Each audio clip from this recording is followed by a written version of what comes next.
বিগত 1 মাস পূর্বে পানিসাগর ও কাঞ্চনপুরের বিভিন্ন জায়গা থেকে পেকুছড়ায় আসা উদ্বাস্তুদের ধারা ধকলকৃত বন দপ্তরের জায়গা প্রকল্পের জায়গা ছেড়ে দেওয়ার জন্য এ পর্যন্ত প্রায় তিনটি নোটিশ জারি করেছেন বন দপ্তর। সর্বশেষ নোটিশের সময়সীমা ছিল 6 জুন, অর্থাৎ 6 জুনের মধ্যে সদ্য আসা উদ্বাস্তুদের জায়গা ছেড়ে দেওয়ার আদেশ দিয়েছিল বন দপ্তর। এরই মধ্যে অসহায় উদ্বাস্তুদের পাশে এসে দাঁড়ালেন পানিসাগরের পেকুছড়া স্থায়ী বসবাসকারী গ্রামের জনগণ। তাদের বক্তব্য, এই এলাকার জায়গা প্রকল্পের জায়গা দীর্ঘদিন থেকে ক্রমান্বয়ে বহিরাগতদের দখলে রয়েছে, কিন্তু এতদিন রাজ্যের বন দপ্তর নীরব ভূমিকা পালন করে কাউকেই জায়গা ছেড়ে যাওয়ার জন্য কোনো রকমের চাপ সৃষ্টি করেনি। এমনকি এমন অনেকজন রয়েছে যাদের নিজস্ব জায়গা থাকার পরেও তারা ইচ্ছামাফিক বন দপ্তরের জায়গা দখল করে রেখেছে। অথচ গত 1 মাস পূর্বে কাঞ্চনপুরের বিভিন্ন জায়গা থেকে আসা অসহায় উদ্বাস্তুরা যখন বন দপ্তরের জায়গায় একটু মাথা গুঁজে ঠাঁই নেওয়ার আশায় এলেন, এরপর থেকে বন দপ্তর তাদের ক্রমাগত নোটিশের মাধ্যমে চাপ সৃষ্টি করে চলেছেন, যেটা সম্পূর্ণরূপে দ্বিচারিতা বলে মনে করেছেন স্থানীয়রা।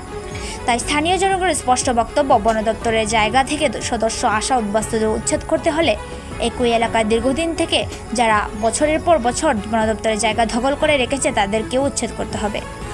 অন্যথায় স্থানীয় গ্রামবাসী উদ্বাস্তুদের পক্ষে দাঁড়িয়ে বন দপ্তরের বিরোধিতা করতে পথে নামবেন।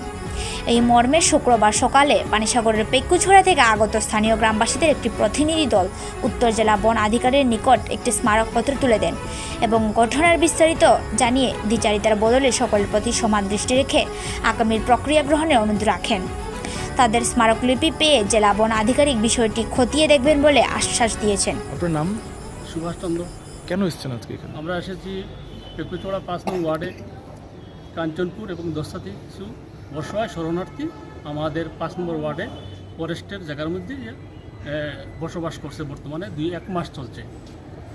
এখানে ফরেস্ট ডিপার্টমেন্ট তাদেরকে নোটিশ 3বার নোটিশ দিয়েছে এবং তাদেরকে সরার জন্য বলছে বারবার। তো আমাদের বক্তব্য হলো ওই জায়গাতেই ফরেস্ট ডিপার্টমেন্ট অলরেডি সবাই একই সমান চোখে দেখা এবং আইনটা তো সমানভাবে এটারে প্রয়োগ করা। আমাদের বক্তব্য হইল যারা 5-7 বছরে এখানে ফরেস্ট জায়গার মধ্যে বসবাস করতেছে, বাড়িঘর নিয়ে সুপারি বাগান, রবার বাগান এবং তাদের নামে জমি জমা আছে তাদের নামে, এরপরে এখানে যে যারা আগে থেকে বসবাস করে এরার ব্যাপারে ফরেস্ট ডিপার্টমেন্ট কোনো নোটিশ দেয় নাই এবং বারবার যারা নতুন বইছে এরার উপরে বারবার নোটিশ এবং এরার উপরে বারবার প্রতিবাদ। হ্যাঁ, আমাদের বক্তব্য হইল যে একটা ফরেস্ট ল্যান্ড, এক ল্যান্ডের মধ্যে 2 রকম বিচার, এক পক্ষের একরকম বিচার, আরেক পক্ষের উপরে কোনো অভিযোগ নাই। এটা নিয়ে আমরা আজকে এখানে ডেপুটেশনে আইছি যে আমাদের বক্তব্য হইল যদি এই ফরেস্ট ল্যান্ড থেকে জায়গা প্রজেক্টে যদি সবাই এখানে আইনত সরতে হয় তাহলে সবাই সরতে হইব। হ্যাঁ, একটা পক্ষ করে রাখিয়া আর আরেকটা পক্ষ করে সরানি, এটা আমরা এলাকাবাসী এটা আমরা সন্তুষ্ট নয়। এটাতে এই সিদ্ধান্তে আমরা সন্তুষ্ট নয়। আপনারা কি ওখানে স্থায়ী বাসিন্দা? আমরা স্থায়ী বাসিন্দা, ওই গ্রামেরই? এই গ্রামের আমরা স্থায়ী বাসিন্দা। আর কি এখন কত পরিবার নতুন এসছে এখন বর্তমানে? 30 পরিবার। আর আগের কত পরিবার রয়েছে জায়গা?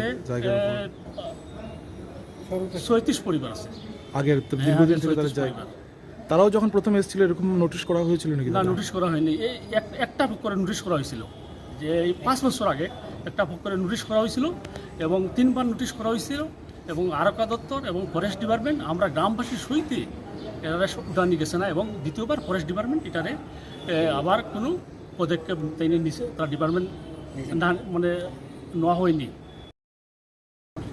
যদি তারা ওই সময় ওই 5 বছর আগে যে ব্যক্তি বইছিল সামির উদ্দিন, তার যদি সরানো হইতো তাহলে এটা আমরা গ্রামবাসী যারা এখন নতুনভাবে বইছে আমরা এটা তারা বুঝাইতাম পারতাম যে না এটা ফরেস্ট জায়গার মধ্যে এটা আইনত হয় না।